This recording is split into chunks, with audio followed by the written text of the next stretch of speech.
Hello, everyone. Mr. Minix, my name. Math is my game. Today, it's a rainy day.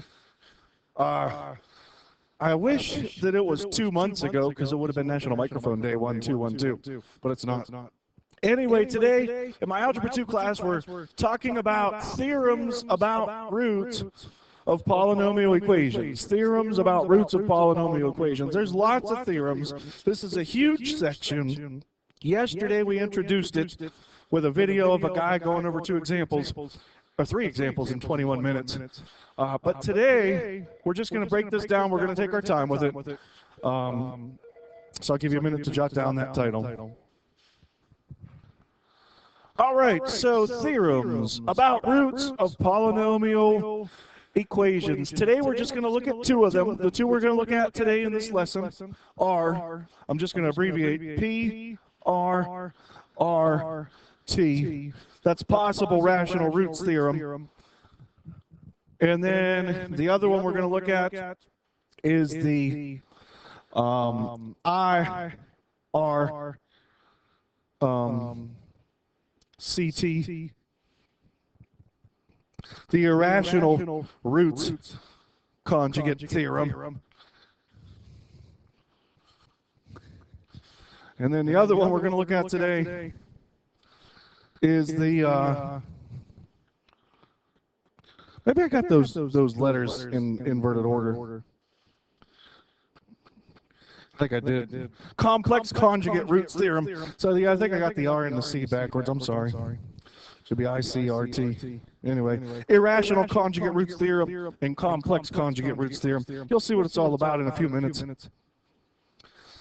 So remember, we're going to be talking about polynomials, and polynomials have lots of terms in them. They have at least one term in them, sometimes 2, 3, 4, 5, 6. It just so happens I have one on the side board, and maybe we'll use that today. So here's the first thing we're going to talk about, the possible rational roots theorem. And the book does a great job of explaining it. It looks really scary. If you look at all that stuff in the light blue, it's kind of scary, but don't worry about all that. If you look at the definition of a polynomial, that's really scary too. But what's important out of this take note box is that you understand that a sub 0 is your constant. Okay? A sub 0 is the constant. And that you understand that a sub n is the leading coefficient. A sub n is the leading coefficient. So what we're looking at is the constant, we're looking at the leading coefficient, and those two numbers are going to give us our possible rational roots. I'll give you a minute to look over that. Maybe we'll just read it all together. So here's this polynomial, leading coefficient a sub n, constant a sub 0. There are only so many possible roots that the polynomial can have. If the polynomial has any roots that are integers, they're going to be factors of the constant. If there's any roots that happen to be fractions, they're going to be comprised of any factors of the constant divided by any factors of the leading coefficient. That's in a sense what that says. I don't know if that makes sense. Some of these terms might be going right over your head. So I think an example is going to be in order. Now in the video the other day, the guy talked about this P over Q thing. This guy talked about P over Q. P represents factors, all factors of the constant. Q represents all factors of the leading coefficient. So in example 0, we're going to see something like a polynomial that looks like this. 4x to the 5th plus 7x squared minus 16,531x plus, I need a nice odd number that has a few factors. Anybody have one? An odd number that has a few factors? 36 is not odd. Some odd number with a lot of factors. 35. I like 35. That's a good one. That's a great one. Cool. Good. So, the direction, sometimes we need a direction, and the direction will say just this: list all possible rational roots.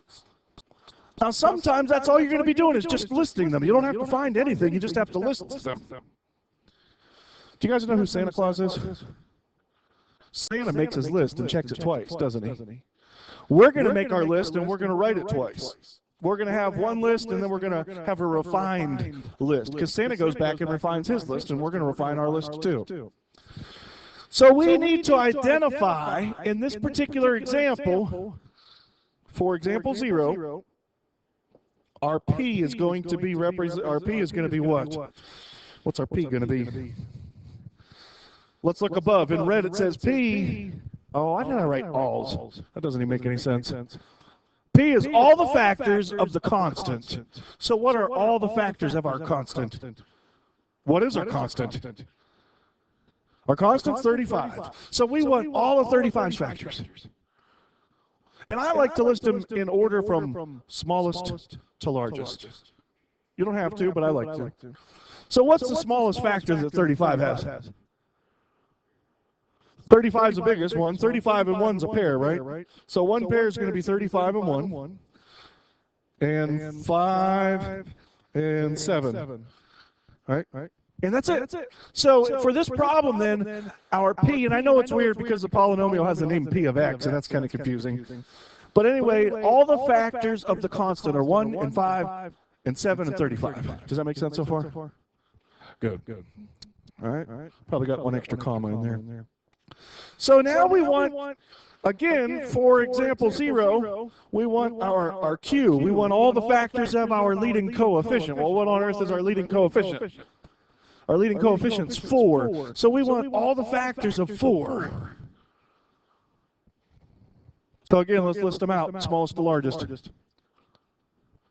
So 4's factors are going to be 2's one of them. What else? 4's one of them, and what else? 1.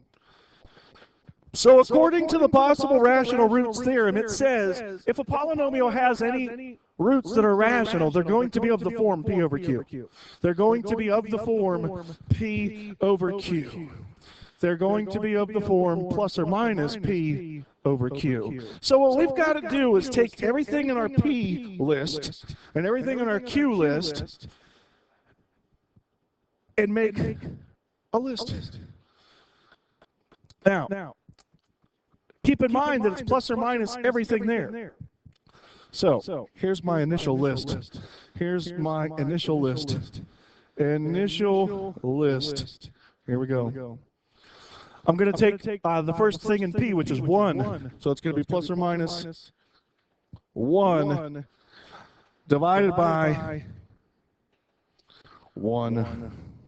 To be real clear about this, to be as clear as I possibly can, this one is this one, and this one is this one. Everybody with me so far? This is going to be a very long list. Okay. The next item in my list is going to be plus or minus 5 divided by 1. To be clear, this 5 is this 5, and this 1 is still this 1. You with me so far? Okay. Continuing on with this list, we're going to have plus or minus 7 divided by 1. And we're going to have plus or minus 35 divided by 1. Now, somebody should probably stop me and say, wait up, hold on a minute, Mr. Minnick. When you divide by 1, isn't that really just the numerator? Like, do you really need to write the over 1? I'm writing the over 1 to show you how this list comes to be. If I didn't do that, you probably wouldn't understand where the rest of the list comes from, because we're only 1/3 of the way done with our list. You picking up what I'm putting down yet? Good. Remember, I said we're going to make two lists, and the first one's going to be our first list, and the next one's going to be a revised list. Okay? So we're only 1/3 of the way done with our list. We're going to keep on trucking. So now the next item in our list is going to be plus or minus 1, plus or minus 1 divided by 2. Now, to be clear about this part of it, I'm running out of room here. Let me get these arrows going. This one is this one, and this 2 is the 2 in our Q list. Does that make sense? Okay, so by now you probably got an idea of what is happening and what the rest of this list is going to look like. So we're going to have plus or minus. What's going to be next? 5 over 2. So we're going to have plus or minus 5 over 2. And what's going to be after 5 over 2? Plus or minus 7 over 2. And then 35 over 2, plus or minus 35 over 2. Now we're 2/3 of the way done with our list. Remember, it's if there are any possible rational roots, they're of the form plus or minus p over q, where p is all the factors of the constant, and q is all the factors of the leading coefficient. So we're not done with our list just yet. We're also going to have plus or minus. Let's see what's going to be next. 1 over 4, good. And then plus or minus 5 over 4, and then plus or minus 7 over 4, and finally plus or minus. Don't forget the plus or minus. Don't cheap out on these and just say plus or minus all these. If you do, so help me, I will mark it wrong on a quiz. Write plus or minus in front of every single one. So that's our first list. Now we got to go back and check it twice and find out to see who's been naughty or nice. So there's our initial list, and then we'll have a refined list. Our refined list. Sometimes there's not much refining to do. Other times you're going to end up cutting a lot of things out of your refined list, or from your initial list. So the only thing we're really going to do is rewrite the 1 over 1 as 1. So plus or minus 1. Plus or minus 5, plus or minus 7, plus or minus 35, plus or minus a half, plus or minus 5 halves, plus or minus 7 halves, plus or minus 35 halves, plus or minus 1/4, plus or minus 5/4, plus or minus 7/4, and plus or minus 35/4. I know you're thinking that's a lot to write. It is. But it's really not much work to do, is it? You're just listing out factors and putting plus or minuses. We really haven't had to do any math necessarily, aside from finding factors of things. So the interesting thing about this possible rational roots theorem, the possible rational roots theorem only guarantees that if a root is rational, it will come from that list. It comes from that list. It comes from that list. It's not a guarantee that there will be any.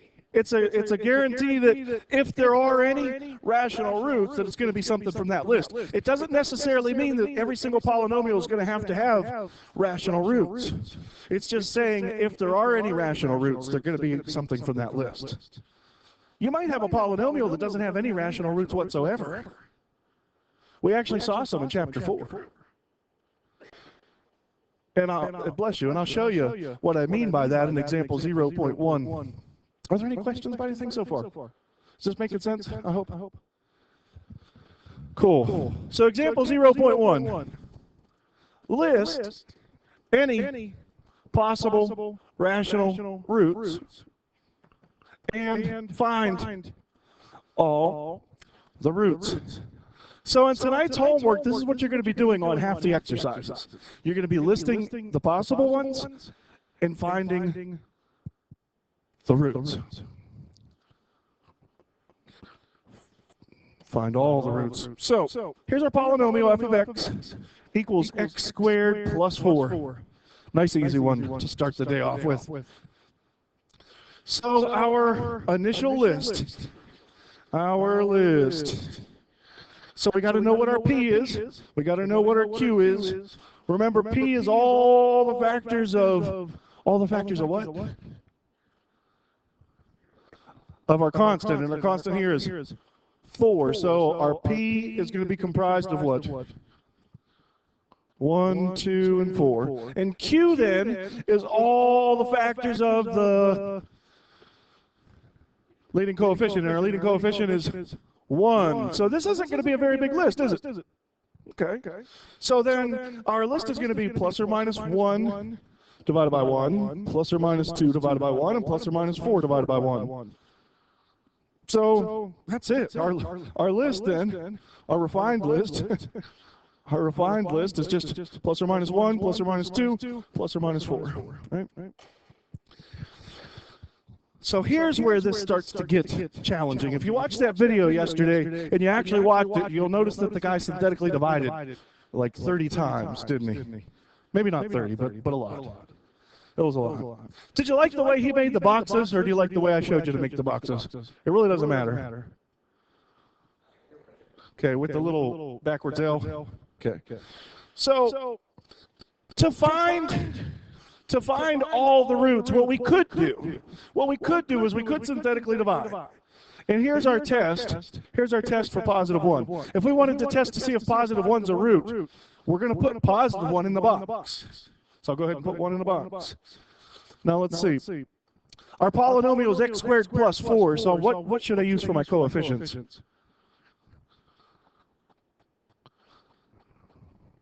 A 1, right? So that's how many x squareds I have. What should my next coefficient be? Be careful. Be careful. There's no linear term. My next coefficient should be a 0, and then my last coefficient, a 4. When you go to test for any roots, it's very important that you get things set up right. If you don't, you're going to be going on a wild goose chase looking for roots all day that aren't going to be there. So we'll go ahead and draw the line. What's the first step in the process? Bring down what? The purple 1, right? So we bring down the purple 1 and we get 1, and then what?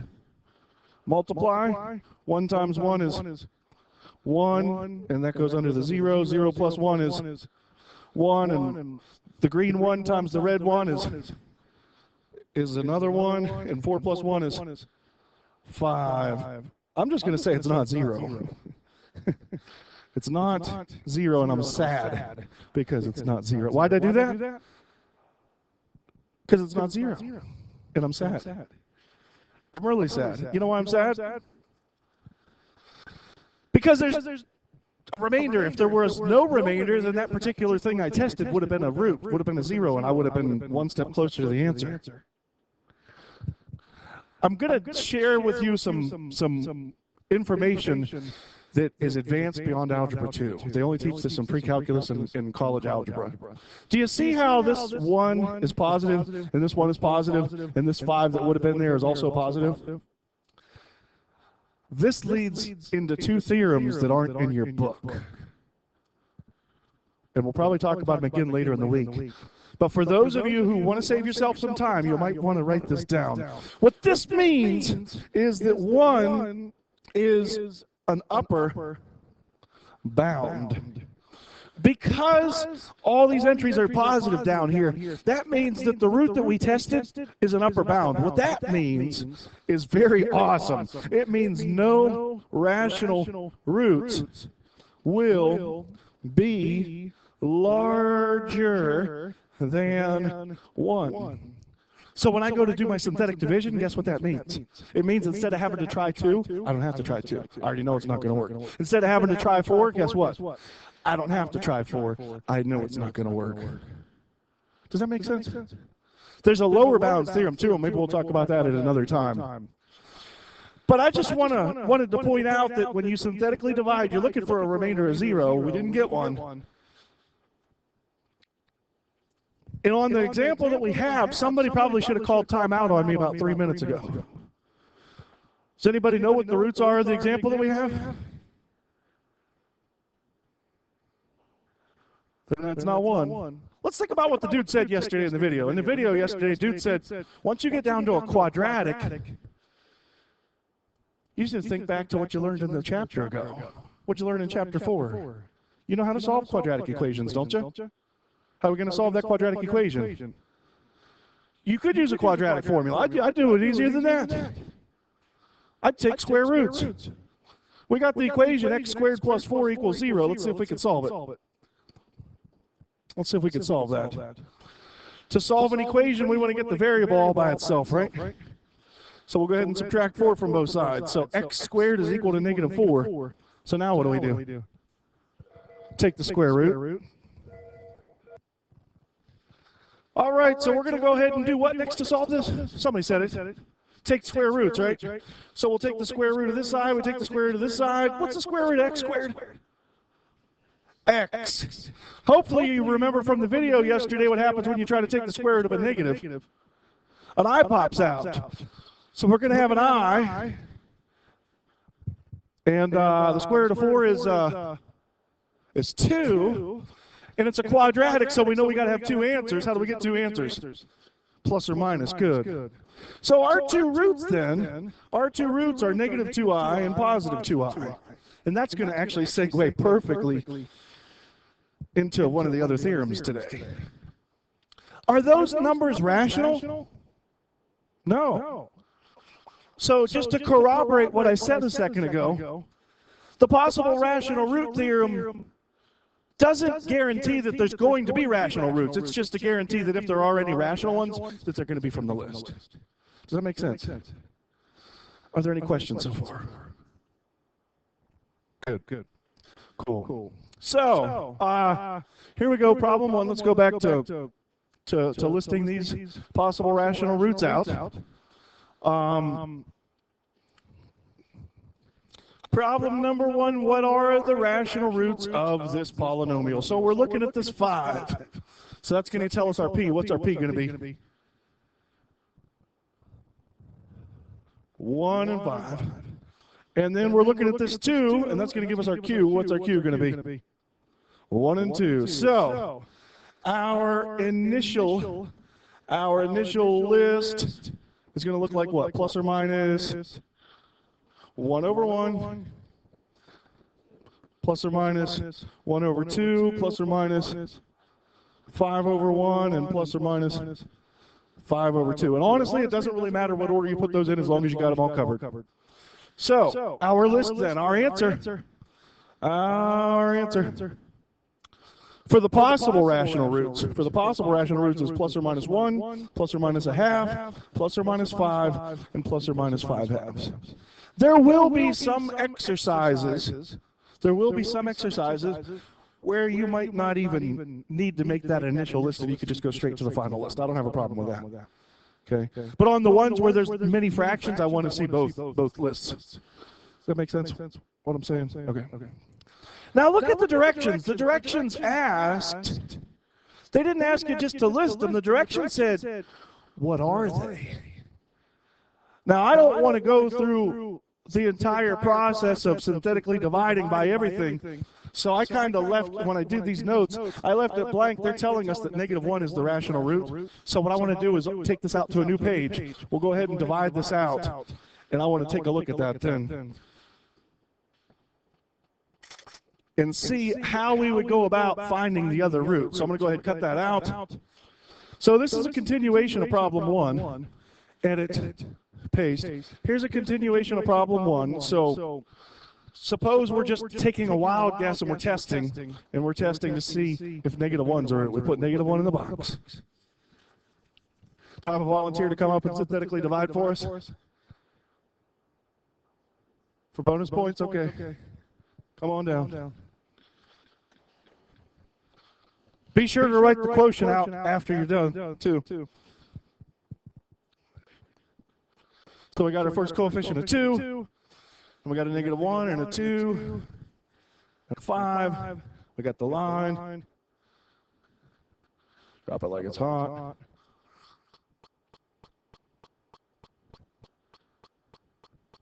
Got to draw a smiley face. It's got to be a smiley face. Awesome. Thank you. Nice job. Well done. Well done. Can you go ahead and write that in factored form then? So we're going to rewrite the polynomial as the quantity of 2x squared minus 3x plus 5. Go ahead and put that in parentheses. Set that equal to 0. And if you don't mind, out front to the left of that, can you put an x plus 1? Thank you. An x plus 1. Awesome. Thank you so much. Good.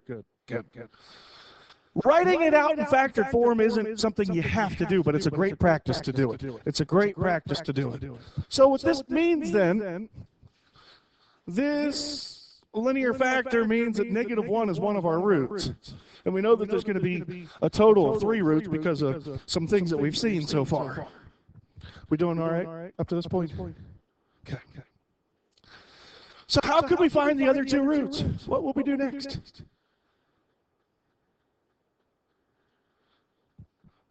X equals negative b plus or minus square root b squared minus 4ac divided by 2. Oh, the quadratic formula. Okay.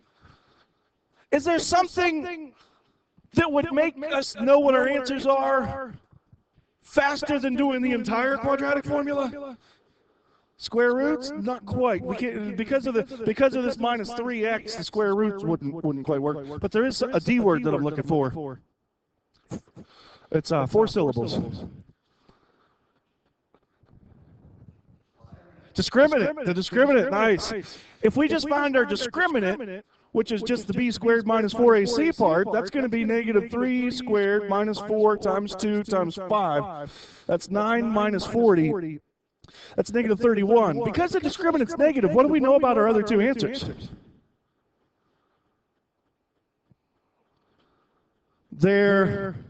We would be taking the square root of a negative, right? So the other 2 answers are going to be not irrational, but not. They're going to be a figment of your imagination. They're imaginary. They're not real. So let's see the other 2 zeros. X equals negative b plus or minus square root of b squared minus 4ac all over 2a. So that's going to be 3 plus or minus the square root of negative 31 over 4. That's 3 plus or minus irad 31 all over 4. Those are the other 2 roots. Wow. Dude, you're fast at the quadratic formula. I know.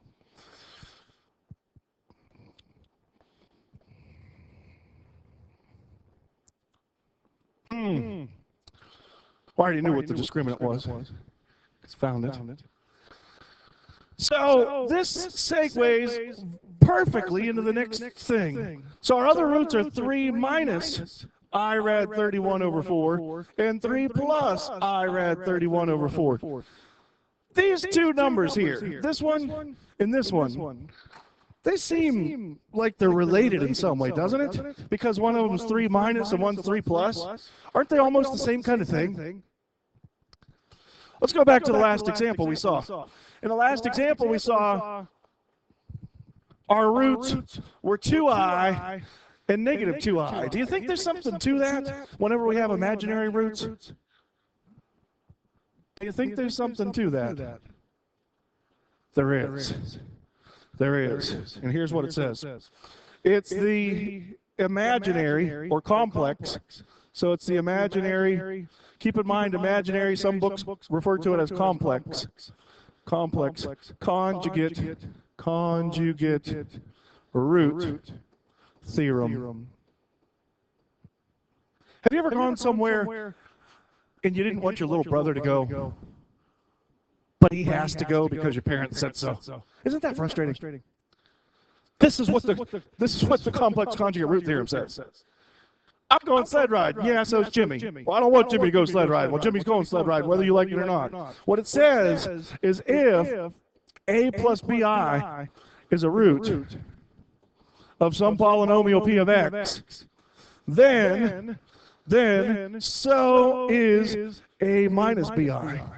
So the deal here is that a plus bi and a minus bi, those 2 things are the conjugate of each other. They're conjugates.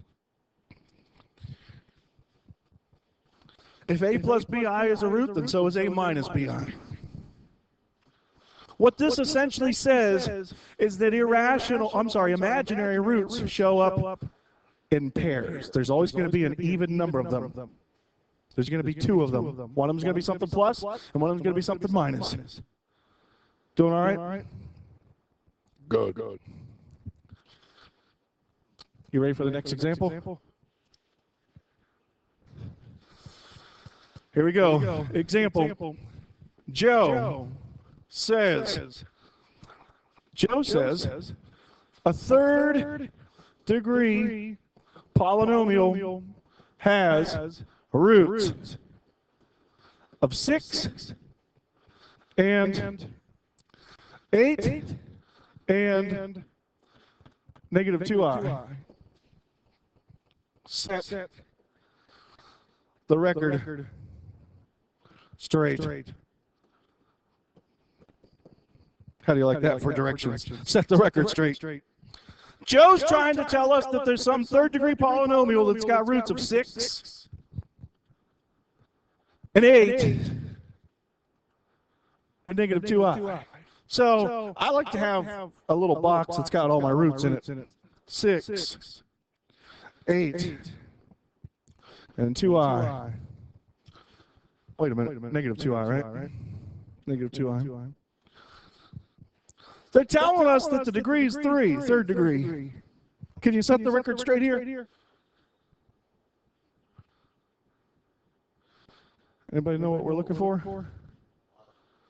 Positive 2i is going to be another root, right? Because of what we just said. Due to the complex conjugate root theorem, positive 2i is also a root, is also gonna be a root. So Joe is a moron. No, I shouldn't say that. I shouldn't say Joe is a moron. That's not right. Don't say that. Joe doesn't know the complex conjugate root theorem. So Joe is wrong. So Joe is wrong. It would have to be fourth degree. Does that make sense? Okay. So because negative 2i is a root, positive 2i would also be one, and it couldn't be third degree. It would have to be at least fourth degree. So far, so good? Cool. Good. Well, there's another theorem that's similar to that one. That one was the imaginary or the complex conjugate root theorem. Here's another one.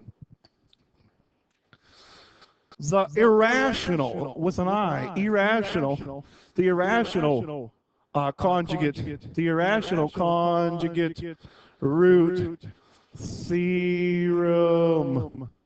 The irrational conjugate root theorem is very similar. It says if a plus rad b is a root of polynomial b of x, then so is a minus rad b. A plus rad b, a minus rad b, those are irrational conjugates. Those are irrational conjugates of one another. And if you've ever used a quadratic formula, you know that you got a plus or minus in it, right? So where that might come into play is if you had something like this. Your answer is 7 plus or minus the square root of 3 all over 5 in the quadratic formula. Your answers would be 7 minus rad 3 over 5 and 7 plus rad 3 over 5. They always show up in pairs, and it's because of the quadratic formula. So irrational roots show up in pairs. Imaginary roots show up in pairs. Does that make sense? We doing good so far? Cool. Cool beans. I want to take a look at the exercises and the homework, just to make sure that I'm setting you straight here and we got everything, all our ducks in a row, and everything we need to have. Got 2 more examples and then we're done, I promise. 2 more examples. Example. A polynomial has roots of negative 3 6i and negative 4 plus the square root of 6. What is its least degree? Question mark. A polynomial has roots of negative 3, of 6i, and negative 4 plus rad 6. What is the polynomial's least degree? So again, I like to have a box of my solutions. One of the roots is negative 3. One of the roots we say is 6i. Another one of the roots is negative 4 plus rad 6. The question is, what is the least degree of this polynomial? There's a negative 6i. Good. So, because of the complex conjugate root theorem, there's going to be a negative 6i. Okay? What else? Negative 4. You got to be careful with this. Negative 4. Negative 4 minus the square root of 6 because of the irrational conjugate root theorem. Okay. So when you have those roots, the only sign that's changing, to be clear, the only sign that's changing is the sign right before the square root. Okay. So anyway, negative 4 minus rad 6 would also have to be a root. So let's see. There's the 1, there's the 2, there's the 3 original ones. And there's 2 more, right? What about 3? Would there be another negative 3, or would there be a positive 3? No. We don't have a theorem for that. It's just for irrationals and imaginaries. So the answer to this question, then, what's the least degree? The answer would be? The answer is, what's the least degree? Well, the answer, keep in mind what degree means. The biggest power. It's going to be 5, right? There's 1, 2, 3, 4, 5. So our answer to this question is 5. Does it make a little bit of sense? All right, cool. Good. So let's see if the book's got a nice example for us to finish things off with for today. Yeah, here it is. They want us to find the rational roots of this. Oh, man. When you go to find the rational roots, you're going to list the possible rational roots. So it's going to be plus or minus 1, plus or minus 2, plus or minus 1/3, plus or minus 1/5, plus or minus 1/15, plus or minus 2/3, plus or minus 2/5, plus or minus 2/15. Holy smokes, dude, there's a lot of them to test, isn't there? Oh, man, where should we start? You want to start with the easiest one? I like to start with 1. There's my 15, there's my negative 32, 3, 2, there's 15. 15, that's negative 17, negative 17, negative 14, negative 14, negative 12. Dang it. Here's where people get themselves into trouble on tests and quizzes over this. They erase it. Don't erase it. Please, please, please don't erase your work. If it takes 7 sheets of notebook paper, it takes 7 sheets of notebook paper. Please don't erase your work. We're going to try a negative 1. Here's 15, negative 32, 3, 2. There's 15, negative 15, negative 47, 47, 50, negative 50, negative 48. Oh, dang it, that didn't work. Oh, man. Remember I said I was going to show you a way to shorten your list earlier? Do you see how the signs on this bottom row go from positive to negative to positive to negative? How they alternate? What that means is negative 1 is a lower bound. What that means is if there are any rational roots, they're not going to be any smaller than negative 1. So no roots smaller than negative 1. So I'm not going to have to try negative 2. Yeah, I'm gonna go ahead and try 2 next. I want to stick with integers. Okay, so I'll try 2 next. We'll see if 2 works. Yeah, we're talking smaller ones, yeah. So I'm going to go ahead and try 2. We got 15, negative 32, 3, 2. So there's 15, there's 30, there's negative 2, there's negative 4, there's negative 1, there's negative 2. Yes! Yeah! It worked. Yes! Yes! Yes! Ah! So, it's a good practice to write this thing in factored form. Once I found out that 2 worked, I'm going to write x what 2? X plus or x minus 2? Be careful. X minus 2. Good. I'm glad we're starting to pick up on that. So then the quadratic that remains is going to be what? 15x squared minus 2x minus 1. Teach me how to factor. Teach me how to factor. I hope you're good at factoring. Teach me how to factor. Teach me how to factor. X minus 2, 5x minus 1. Whoop. No, 5x plus 1. And 3x minus 2. No, 3x minus 1. Bless you. Sorry. Equals 0. So I think that's going to do it. Yeah, plus 3x minus 5. That's it. So all my roots are negative 1/5. Hey, that was in our list. Positive 1/3, that was in our list, and positive 2. So hopefully all this process makes sense. I know I've rushed a lot through that last problem, but hopefully you can see that this one had 3 rational roots, and every single one of them's in the list, isn't it? Sometimes you're going to have rational roots, sometimes you won't. Have a nice day. See you all next time. Good.